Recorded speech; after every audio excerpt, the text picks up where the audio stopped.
नमस्कार, मैं हूं सिकता देओ और आप देख रहे हैं हॉट टॉपिक। शाहरुख खान की फिल्म डंकी रिलीज हो गई है।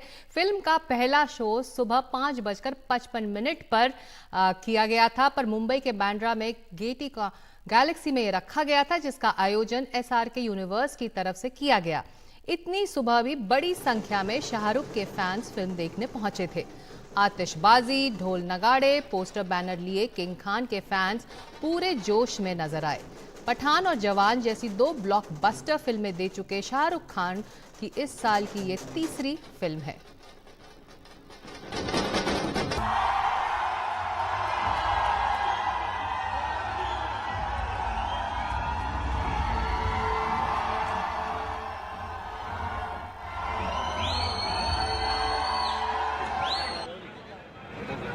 KGF चैप्टर 1 और KGF चैप्टर 2 बना चुके प्रशांत नील की सालार भी आज पर्दे पर उतरी है। उनके फैंस भी फिल्म देखने जुट रहे हैं। पहले दिन की कमाई की बात करें तो सालार डंकी पर भारी पड़ रही है। जहां डंकी के पहले दिन की कमाई करीब 30 करोड़ रही, वहीं सालार की एडवांस बुकिंग से ही करीब 49 करोड़ का कारोबार हुआ है। हाल के दिनों में फिल्मों के प्रमोशन के लिए भी नए नए तरीके आजमाए जा रहे हैं। डंकी का पहला शो सुबह 5:55 पर इसलिए रखा गया क्योंकि 555 शाहरुख खान का लकी नंबर है। पहले पठान, फिर जवान और अब डंकी के प्रमोशन के लिए दुनिया की सबसे ऊंची इमारत बुर्ज खलीफा का भी इस्तेमाल किया गया। शाहरुख अपनी हाल की तमाम रिलीज से पहले वैष्णो देवी मंदिर भी गए, जो खबर बनी।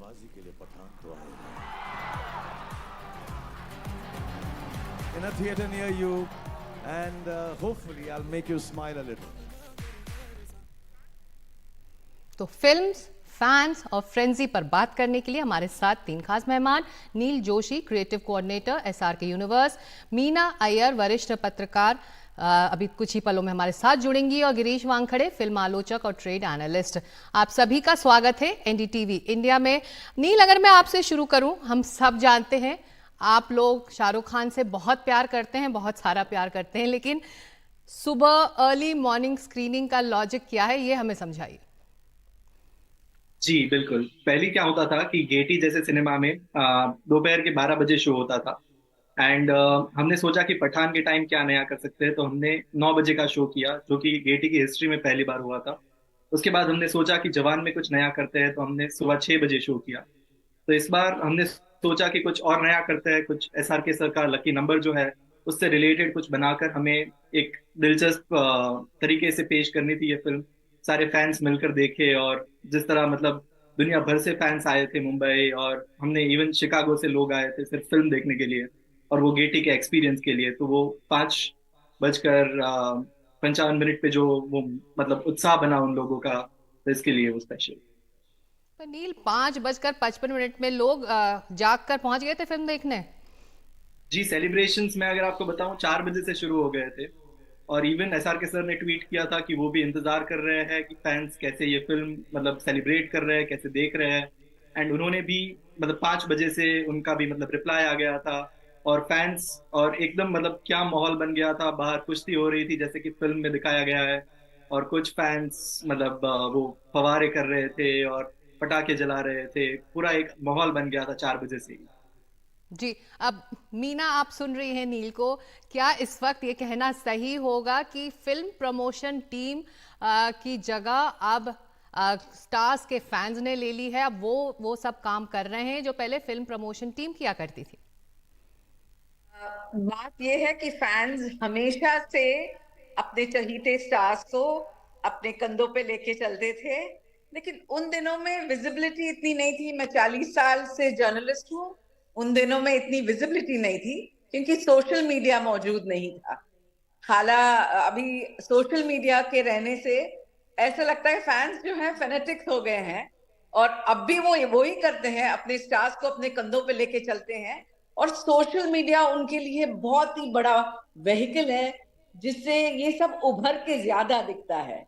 और फैंस जो है, आई मीन क्या बोले उनका, अभी तो वो लिटरली अपने चहीते स्टार्स को लेके उछलते हैं, कूदते हैं, और उनके सपोर्ट में इतने अनवेवरिंग, जिसको सपोर्ट बोलते हैं, वो करते हैं।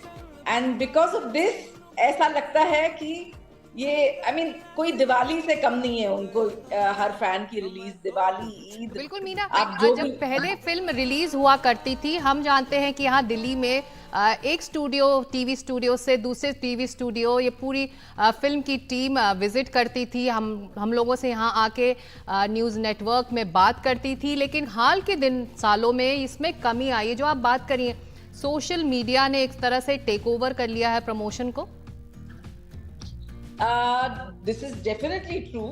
हम भी पत्रकार रहे हैं, हम प्रेस कॉन्फ्रेंसेस में जाते थे फिल्म रिलीज के पहले। हमारे साथ मैं प्रिंट की हूँ बट फिर भी हमारे साथ इंटरव्यूज हुआ करते थे, हमारे साथ वन ऑन वन इंटरेक्शंस हुआ करते थे।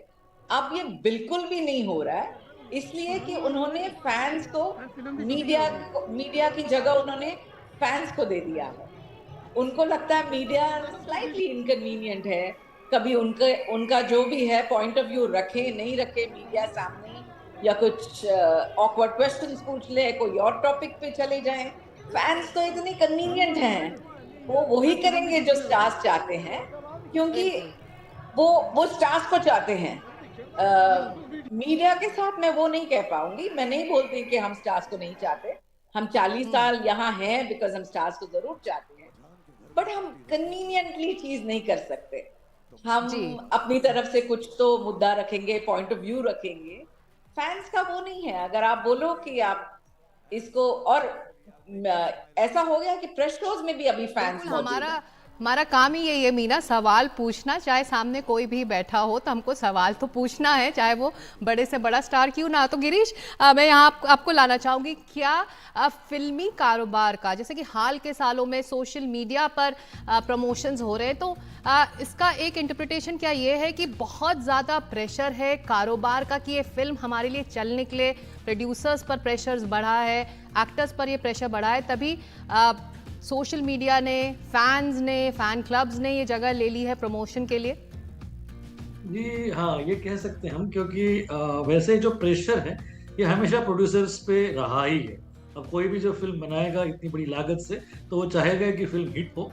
अब उसमें एक ट्रेडिशनल तरीका होता है फिल्म प्रमोशन का, जिसमें आप मीडिया प्लानिंग करते हैं, जहाँ पर आप टेलीविजन इंटरव्यूज करते हैं, टेलीविजन बाइंग करते हैं, रेडियो बाइंग करते हैं, आउटडोर करते हैं, रेडियो के अलावा प्रिंट बाइंग करते हैं, उसके अलावा सिटी टूर्स करते हैं। तो ये एक ट्रेडिशनल तरीका है। लेकिन इन सारे तरीकों के अलावा जो सोशल मीडिया का तरीका है, जहाँ फैंस के साथ साथ डिजिटल इन्फ्लुएंसर्स आपके साथ कोलैबोरेट करते हैं, ये थोड़ा सा सस्ता है। ये उतना एक्सपेंसिव नहीं है जितना कि प्रिंट है या टेलीविजन है। तो इसके कारण ज्यादा इधर रुझान बढ़ गया है, और साथ ही साथ सारे लोग जो पहले अखबार पढ़ते थे या टेलीविजन देखते थे, उनका भी आजकल रुझान डिजिटल मीडिया पे ज्यादा होने के कारण ज्यादा मीडिया स्पेस और ज्यादा प्रमोशन का स्पेस डिजिटल स्पेस ने ले लिया है। और ऐसे में जो फैंस अगर आपके लिए स्पेशल स्क्रीनिंग्स रखते हैं, या आपके लिए ब्लॉक बुकिंग होती है या बल्क बुकिंग होती है, इससे कारोबार पे बहुत पॉजिटिव फर्क पड़ता है। सबसे पहले तो हर स्टार जो अलग अलग सिटीज में टूर करता था, उसका कम हो गया अभी जाना। अब वो सोशल मीडिया, जैसे शाहरुख खान ट्विटर पे ही एक्टिव होते हैं और बुर्ज खलीफा पे विजिबिलिटी क्रिएट कर लेते हैं। तो ये जो अलग अलग शहरों में जाने का प्रमाण है वो कम हुआ है, और डिजिटल स्पेस के कारण वो जो एम्पलीफिकेशन चाहते थे स्टार्स, वो अपने आप हो रहा है। जी, अब नील, जैसे आप लोग फैन क्लब हैं और आप लोग ब्लॉक बुकिंग करते हैं स्क्रीनिंग के लिए, ऐसे में क्या आपका संपर्क रहता है फिल्म प्रोडक्शन टीम से, फिल्म प्रमोशन टीम से, या फिर स्टार की टीम से भी? जी, उन लोगों के साथ संपर्क के माध्यम वही है कि वो लोग हमें फॉलो करते हैं, जो पेजेस है उनको। और उन लोगों की तरफ से कोई प्रेशर नहीं होता है, उन लोगों की तरफ से कोई मतलब ऐसा टारगेट वगैरह नहीं होता है। दे आर जस्ट लाइक कि आप मतलब सारे फैन क्लब्स एंजॉय कर रहे हैं, वो लोग सिर्फ शेयर कर रहे हैं, रेड चिलीज की स्टोरीज पर वो शेयर होगा। और हर एक जगह पर मतलब वो जो एम्पलीफिकेशन हो रहा है कि सारे फैंस किस तरह सेलिब्रेट कर रहे हैं फिल्म को। और जिस तरह से मतलब उनकी ये टीम की तरफ से 550 आप लोग को सुझाव नहीं दिया जाता कि ये करिए, कुछ ऐसा करिए, ये भी कर सकते हैं आप, ऐसा कुछ नहीं आता है? जी नहीं, सारे आइडियाज जो फैंस के हैं वही वो लोग एडॉप्ट करके they are amplifying the medium. और दूसरी क्या चीज है कि जैसे मुझे ऐसा आइडिया आया कि 555 का करते हैं, वो लकी नंबर है, तो they are very supportive towards it कि आप ऐसा कुछ कीजिए, तो वो भी अच्छा है। मतलब हमेशा ये सपोर्ट बना रहा है। जी, गिरी, जब दो बड़ी फिल्में एक साथ रिलीज होती हैं तो प्रेशर भी रहता है सिनेमा घर के मालिकों पर, स्क्रीन पर और मल्टीप्लेक्स ओनर्स पर। तो ये लड़ाई हमने इस बार भी देखी, सालार वर्सेस डंकी। तो नॉर्थ वर्सेस साउथ भी एक तरह से पूरी लड़ाई हो गई थी। जी हाँ, एक्चुअली हमारे देश में इतने सिनेमा स्क्रीन्स हैं कि दो बड़ी फिल्मों को अकोमोडेट कर सकते हैं। हमारे यहाँ गदर और ओ माय गॉड 2 आती है, या सैम बहादुर और एनिमल आती है, तो दोनों भी सक्सेसफुल हो सकती है। इतनी स्क्रीन्स काउंट है हमारे देश में। अब अगर हमारे यहाँ 6,000 स्क्रीन्स है, तो कोई 3-3,500 पे पहुंचे, कोई दूसरा 3,500 पे पहुंचे, तो भी एक इक्वल डिस्ट्रीब्यूशन हो सकता है, 19-20 होता है। लेकिन जब दो बड़ी फिल्में होती है तो दो चांसेस ये होते हैं कि दोनों सक्सेसफुल हो। हम तो चाहेंगे कि डंकी भी सुपर सक्सेसफुल रहे और सलार भी। डंकी एक दिन पहले रिलीज हो चुकी है, सलार उसके बाद रिलीज हुई है। डंकी की भी एडवांस बुकिंग काफी अच्छी थी और ये शायद शाहरुख की हैट्रिक पूरी करे, और सलार की भी ओपनिंग बहुत बड़ी हुई है। तो मुझे लगता है कि स्क्रीन काउंट का प्रेशर होता है, लेकिन जब दो बड़ी फिल्में आए तो उनके साथ इक्वल डिस्ट्रीब्यूशन किया जाता है। जी, मीना, एक आखिरी सवाल आपसे ये कि अब जब प्रमोशन के तरीके बदल रहे हैं तो स्टार्स भी क्या एक तरह से डिस्टेंस मेंटेन कर रहे हैं, जर्नलिस्ट से एक दूरी भी बनती जा रही है? दूरी बनती इसलिए जा रही है कि जितना हम पहले मिलते थे उनसे, एक डेफिनेट था कि शाहरुख खान की पिक्चर आ रही है तो पक्का से हम शाहरुख खान से हमारी मुलाकात होगी। अब ये जरूरत नहीं है उनके लिए, क्योंकि मिलते जरूर हैं। जैसे जवान के एक हफ्ते बाद शाहरुख खान हमसे मिले थे, वो भी एक्चुअली कोई पर्सनल वन ऑन वन नहीं था। एक बहुत बड़ा जलसा रखा था यशराज स्टूडियो में, जी, जहां हमको बुलाया गया और वहां शाहरुख आए थे और मीडिया को उन्होंने बेसिकली थैंक भी फिल्म हिट किया। होने का इंतजार, फिर पत्रकारों से मुलाकात।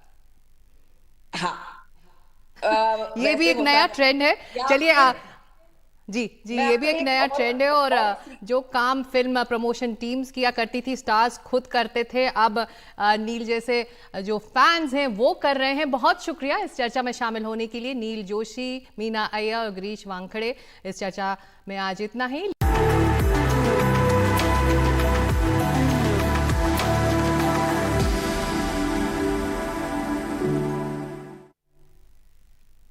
आप देख रहे हैं हॉट टॉपिक और आज चर्चा फिल्म्स, फैंस और फ्रेंजी पर। बाहुबली फेम अभिनेता प्रभास की फिल्म सालार आज रिलीज हुई है। इस फिल्म का निर्देशन लार्जर देन लाइफ फिल्में बनाने वाले प्रशांत नील ने किया है, जिन्होंने KGF चैप्टर 1 और KGF चैप्टर 2 जैसी ब्लॉकबस्टर फिल्में दी हैं। उनकी नई फिल्म सालार कैसी है, बता रहे हैं हमारे एंटरटेनमेंट एडिटर प्रशांत सिसोदिया। नमस्कार, मैं हूं प्रशांत और अब मैं बात करूंगा इस हफ्ते की रिलीज हुई दूसरी फिल्म के बारे में, जिसका नाम है सालार। दूसरी फिल्म इसलिए क्योंकि पहले डंकी रिलीज हो चुकी है 21 दिसंबर को और सालार रिलीज हुई है आज यानी 22 दिसंबर को। सालार को लेकर भी काफ़ी उम्मीदें थीं दर्शकों के बीच और फिल्म जगत के बीच, क्योंकि जो सालार है इसमें अभिनय किया है प्रभास ने। प्रभास एक पैन इंडिया स्टार हो चुके हैं और बाहुबली 1 और 2 इनकी आपने देखी होगी। दोनों ही जो सीक्वल थे वो कामयाब फिल्में थी, उन्होंने काफ़ी पैसा कलेक्ट किया था बॉक्स ऑफिस पर। और ये जो फिल्म है सालार, इसके निर्देशक है प्रशांत नील, और प्रशांत नील पहले KGF 1 और KGF 2 जैसी कामयाब फिल्मों का निर्देशन कर चुके हैं। प्रभास के साथ इस फिल्म में पृथ्वीराज सुकुमारन भी हैं और श्रुति हसन भी हैं। फिल्म की कहानी की बात करें तो पृथ्वीराज जो है इसमें वर्धा का किरदार, डबल रोल में है वो, लेकिन वर्धा का किरदार जो है मैं उसकी बात करूंगा यहाँ पे। और जो प्रभास हैं वो देवा का किरदार निभा रहे हैं। ये बचपन से दोस्त हैं और जो देवा है वो वर्धा के ऊपर एक एहसान करता है और उसके बाद वर्धा जो है वो देवा के ऊपर एक एहसान करता है। लेकिन किसी कारणवश जो देवा है उसको अपनी माँ के साथ ये इलाका छोड़ना पड़ता है। लेकिन काफ़ी बरसों के बाद जब वर्धा को ज़रूरत पड़ती है देवा की, तो वो उसको बुलाता है और फिर क्या होता है ये आप जानने के लिए फ़िल्म देखिए। उसकी से ज़्यादा मैं कहानी फ़िल्म की आपको नहीं बताऊंगा। मैं बताऊंगा फ़िल्म की खामियां और खूबियां। इनमें सबसे पहले फ़िल्म की खामियां। तो खामियों की बात करें तो इस फिल्म की स्क्रिप्ट, स्टोरी, स्क्रीन प्ले मुझे वीक लगा। ख़ास तौर से फर्स्ट हाफ की बात करूं तो आप फर्स्ट हाफ में बोर होते हैं। फिल्म जो है वो काफ़ी ढीली है और आपको जर्क भी लगते हैं। स्क्रीन प्ले में आपको लगता है कि एक सीक्वेंस के बीच में हल्का सा, हालांकि उन्होंने फ्लैश के तौर पे उसको इस्तेमाल किया पर वो झटका देता है। अगर इस्तेमाल भी करना था तो इस तरह की वो आपको झटका ना दे।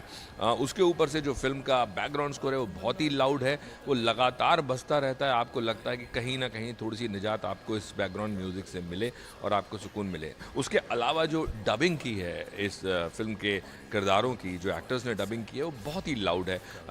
सारे के सारे जो एक्टर्स हैं वो एक ही सुर पर बात करते हैं और वो ऐसा लगता है कि कोई हॉरर फिल्म की तरह आप शायद देखने, जैसे रामसे की फिल्मों में एक वक्त पे हुआ करता था कि लालटेन लेके एक आदमी, तुम कहाँ जा रहे हो, तुम कौन हो, उस तरह से डायलॉग डिलीवरी है जो कि आपको इरिटेट करती है। तो ये खामियां हैं इस फिल्म की। खूबियों की मैं बात करूं तो इस फिल्म में पृथ्वीराज सुकुमारन का जो किरदार है, वो उनकी जो एक्टिंग है पृथ्वीराज की वो अच्छी है। प्रभास ने भी अच्छा काम किया है, लेकिन इससे पहले फर्स्ट हाफ में इतना नुकसान कर देती है फिल्म की वो फिर सेकंड हाफ बेटर होने के बावजूद भी, सेकंड हाफ थोड़ा बेटर है, फिर भी जो फिल्म है वो उभर नहीं पाती है। तो ये है फिल्म की खामियां और खूबियां, और मेरी तरफ से इस फिल्म को सिर्फ 2 स्टार।